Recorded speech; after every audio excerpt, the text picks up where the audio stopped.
One team is going to take a step into the promised land, into the biggest domestic rugby competition in the world, the top 14, by winning the Pro D2 final this Saturday. Will it be top dogs, Grenoble, or will it be underdogs, Montauban? The crowd is going to be wild, the game is going to be intense, and you won't miss a beat here on FR UK Rugby, where we have it live across the UK and Ireland. Kick-off Saturday, 4:30 p.m. Welcome back to the channel as we continue the build-up to the finale of Pro D2, the grand final in Toulouse this weekend. And one of the guys that is going to be pulling strings out there on the park, as he has done all season for his team. They were the top dogs in the regular season. They're taking on the underdogs in the grand final. Sam Davies, how you doing? Yeah, doing well. A little bit frustrated at the wait that we have to kind of go through for this week's final, but I'm sure it'll be here in no time, and excited for the challenge ahead.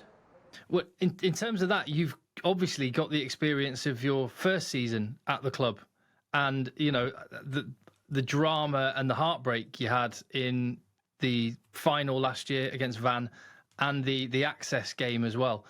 And it's noticeable how many players there are involved in that will, if selected, be involved again at the weekend. Yeah, for sure. I think, hopefully it puts us in good stead, the experience that we've experienced, because the year before that I arrived, obviously the exact same thing happened, where we got to the final and lost in the access game. I know in France there's a saying, there's never two without three, but luckily in the UK we've got a saying, third time lucky. So I've told the boys that we can take our saying into this week's game, and we know it's going to be a difficult game against Montauban. I mean, they've proved themselves over the last 2 weeks to be an absolute nuisance of a team, and they've completely earned their place where they are. But yeah, looking at our team, there's going to be very much a similar look to kind of how it was last year. Especially with a couple of the injuries that we've picked up and the red card we picked up last week. But I fully believe that, the experiences that we've gained from them last 2 seasons, and for me last season, it'll put us in a good position. And, there's a lot of hurt amongst the team from what's gone on in the last 2 seasons. I don't really think we were expected to get promoted last year until maybe the final. We kind of came out of nowhere in terms of all the deductions we had, etc. But this year's been very much different in terms of, it's been a very much kind of strong reaction in terms of how we've gone about our business from the heartache that we suffered. And then the performance on Thursday night was a very solid performance in which you could see that a lot of boys were hurting. I think to only give 4 penalties away and to see how we finished off some of our tries, etc. It puts us in a good place, but that's not to say that Montauban aren't in a good place. They're coming off the back of 2 extremely, massive wins, really. So their confidence is going to be flying as well. So very much similar team for us with a couple of additions. And I'm hoping that the experiences from the last kind of 2 years will put us in good stead to get over the line this time. Well, I mean, Joe, obviously you were commentating with me on Thursday night for that semi-final when Sam and his team, as Sam just mentioned, properly showed up. But you don't have to talk about it as a coach, but you must have been kind of in the back of your mind thinking, if we face this lot, we've got a job on our hands. They were seriously impressive, weren't they, mate? Yeah, it was a really impressive performance. But all year, you guys have been playing well. It's incredible how those low moments really bring like a well of desire for the whole season. You guys have been doing well because of that disappointment driving you on, pushing you on. It's incredible how that can push a team on to do great things, which you've done this year. Yeah, 100%. And I think it's almost like a double whammy, if you like, because, as I said before I came, it happened the year before where we lost to Oyonnax in the final, but I don't think we were favourites to go up then. Last year was probably 50-50 by the time it got to the final. But it's been a roller coaster in terms of what we've experienced. We're just yet to experience the ultimate high, and I can't really put into words. You just have to see it, how hungry the boys are going into this week's game. off the back of, as you mentioned, what's been two pretty disheartening and upsetting finishes to the season. So yeah, I think what we've done well this year is there's been some good additions to the squad. There hasn't been a load, but there's been some good additions. We've had a new strength and conditioning team come in who have been very understanding of what we need as a team. Very much tapered it down towards the end of the season. This week is just, we're not going to be able to get better this week, but we can certainly get better at our detail. So they're very understanding of that. And I'm just hoping, because I've been here, this is my second year now, and I know how emotional the French get. And in the final last year, for me, it was a game we should have won against Van, but we dropped the ball, knocked it on, or lost the ball 13 times to Van's twice. So, big games are decided on factors like that, along with discipline. And we're aware of that going into this game, but I'm sure Montauban will be aware of that as well. But, we like to think we'll have learnt our lessons, and that will put us in a good position to know how to start the game and then to know how to see out the game. But yeah, there's very much a lot of hurt lingering round, and if we can direct that emotion in the right direction, then I'm sure we'll get the right side of the result. I've got to ask you, Sam, about that matchup with Jerome Bosfield, because, you had a great game Thursday night, and then he absolutely bossed it, as Joe knows only too well. Yeah. No, 100%. I think playing against Bosfield has always been an entertaining game, if you like. He's not scared to try things, as we saw on Friday night. But, as we see all season, I think I'm seeing a lot of people tagging me in posts about drops and, who's got the most drops. It's pretty irrelevant to me, as long as I've nailed all of my drops, and that's the most important thing. I know Bosfield's knocked over 9 and I've knocked over 5, but the bigger picture is who's going to be able to control the team the best, who's going to be able to keep the team calm, play in the right areas, play the right tactical game. And I think everyone knows all too well that in finals, like I've already mentioned, it's who's going to be able to make the least amount of errors, who's going to be able to make the right calls at the right times. And I'm very looking forward to the matchup with Bosfield, but we're very aware of of what he's capable of, and just how kind of sneaky he can be with whether it be drop out 22s and him taking it quickly, quick taps, chips over the top. He's a very bold player, and if it does come off, it can hurt you. But on the flip side of that, if you get your, I was going to swear then, but if you get your stuff in order, then it can very much benefit you as well. So yeah, we're very much aware of Bosfield, but the main focus for us this week is our performance and how we can impose our game onto Montauban. How have you found that he seems to like the ball? He's found a way of making the ball move in the air. The new balls we're using for these playoff, how have you found them? Have you been all right with it? It seems okay for what you've done with them. Well, I hate them, but no. So they're completely different balls to the Gilberts, as you know, and as I'm sure your kickers will have probably made you well aware. But it's the same for both teams. Now, I think the thing with these balls is that they move an awful lot in the air, so they're a bit lighter. Bosfield is, I watched him against you, put quite a lot of spiral up and unders up, which are exceptionally, if you catch them right, they're exceptionally hard to catch, because they can swing up to 5 or 6 meters each way when they're coming down, and that's without wind. Now, I know already they're given a little bit of wind on the weekend, and it's quite clear that after the success that Bosfield had against you guys, that he's going to be putting them up in the air. So, we've obviously been doing a lot of work on that this week, and trying to read the ball in the air. But in terms of the balls, it is what it is. I'm not sure why they changed the balls at this stage of the season, but it's nothing to do with me. We've just got to get on with it, not make it a factor in the game. I'm sure we'll probably try and pressure Bosfield a bit more in terms of not allow him time to put the ball into the position to do that spiral kick, because it does take a lot longer to do that. And then at the back, me, Julian, our 15, our wingers, we're just going to be there and make sure that we're trying our hardest to catch it, because at the end of the day, that's all you can do. And, you know, we've got plenty of practice in this week.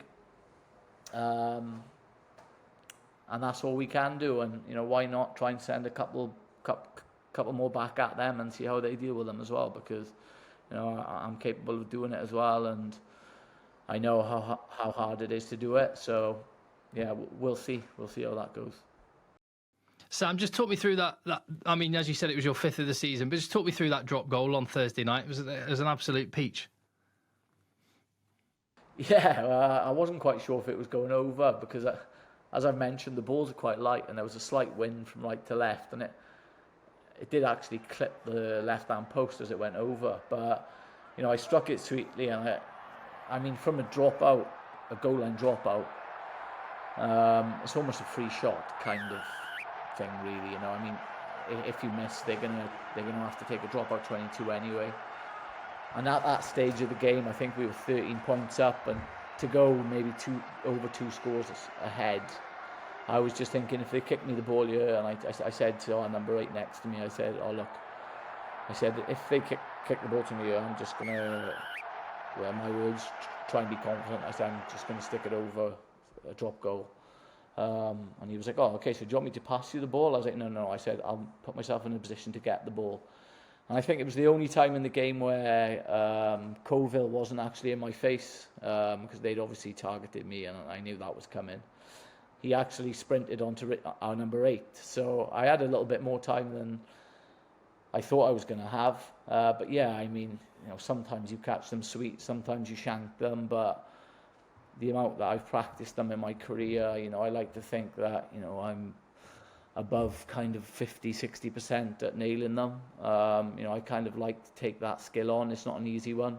And, you know, I think that speaks volumes for Bosfield's game as well. You know, to knock 9 over in a season is pretty immense. You know, I thought I'd knocked quite a few over, but 9 is immense. And, you know, as he knocked one over from 45 metres as well the other day, and you could see in his confidence, he just, as soon as he kicked the ball, he was already on the 22 running back before the ref had even given the 3 points. So as kickers, we know, I think, as soon as we've kicked the ball, whether it's got a chance of going over. And mine was a little bit more kind of twitchy bum time, so to speak. But yeah, thankfully it went over, and who knows, you know, if it's a close game on the weekend, it may come down to a drop again. And, you know, when you've got 2 of the highest drop kickers in the Pro D2 going head to head, I mean, there's probably a high chance that someone's going to go for one.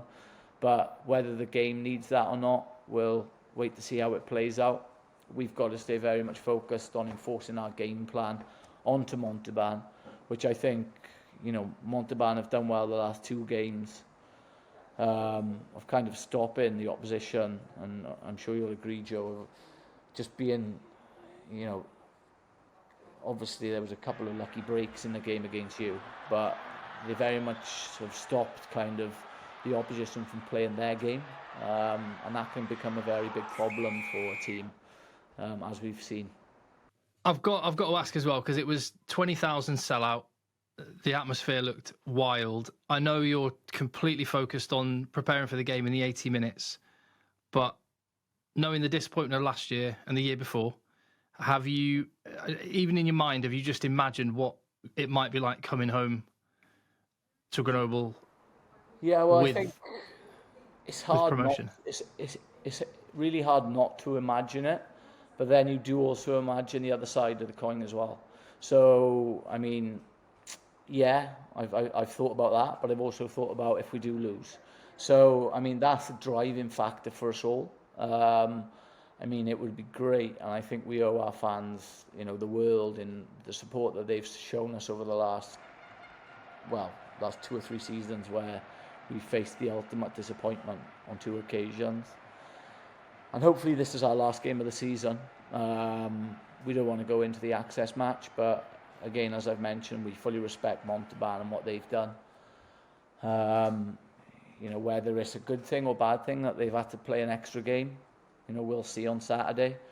But our boys are fresh, our boys are raring to go, and I think we've come into form probably at a really good time in terms of, people starting to say, oh, Grenoble aren't in form, but towards the end of the season. But we'd very much secured that, home semi-final quite early on. So it wasn't that we took our foot off the gas, but there was a lot of kind of changes in and amongst our squad. And, maybe emotionally we didn't need to get as up for the games as we did for the game on Thursday. And then, you're speaking even more so on Friday. I'm just going to ask you one final question, Sam, because obviously we're delighted that people in the UK and Ireland get to watch these games, this final, the semi-finals, and all next season as well. As a result, I have noticed a lot more people in Wales starting to talk about you again. I know what the rules are currently and everything, but nonetheless, is that ambition still burning bright? Has anyone been in touch? No one's been in touch because nobody knows who's in charge. So I'm not really sure.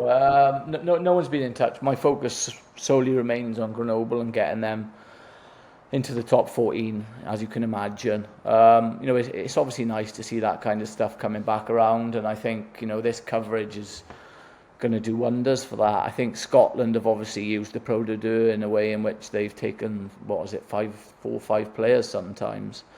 Pro de Deux is, and I think as you guys full and truly know, is a very, very competitive league. It's a very, very difficult league to get out of.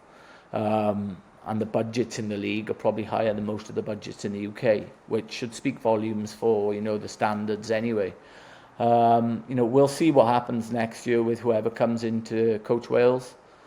I'm not entirely sure who it is yet.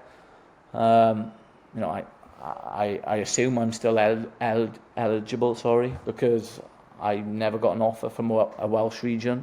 In terms of, we got the deal sorted pretty quickly with Grenoble, so that meant that no Welsh region could have time to come in and put an offer in for me. So, from what I know, there's been no offer, so I'm pretty sure I'm eligible. But whether or not I'm in their plans, whether or not that's something that could happen further down the line, I certainly think I could add value to that team right now, especially the way things are going, with a bit of experience and someone who's kind of been there and done that. But also the fact that, I think I'm in good form, and, touch wood, I'm touching my table here because it's wood. I'm hoping that form continues into Saturday's match, and I'm hoping that I can guide us to the top 14, which is what I came here to do in the first place. And whatever happens off the back of that, whether it happens or not, I'm just extremely happy that I've come to France and I'm experiencing a new culture and full stadiums, competitive rugby. Anyone can beat anyone. It really is an exciting league, exciting to be a part of. And I'm happy I made the decision to come here. Anything else from you, Joe? Mate, good luck. It's obviously a very short interview. Good luck in the game. I'm gutted we're not there playing you, but hey, we screwed up royally, so... Yeah, well, and just a question to you. Any advice? Montauban? No, like you said, the pressure moments around the pressure games are key, and if you don't fuck up there, you'll be fine. Yeah. Well, we learnt our mistakes there last season. None of your players got to spike it towards your own try line. Oh yeah, I know. Or throw it back. Two of their tries were. Sam, all the best, mate. Yeah, thank you. Thanks for the interview.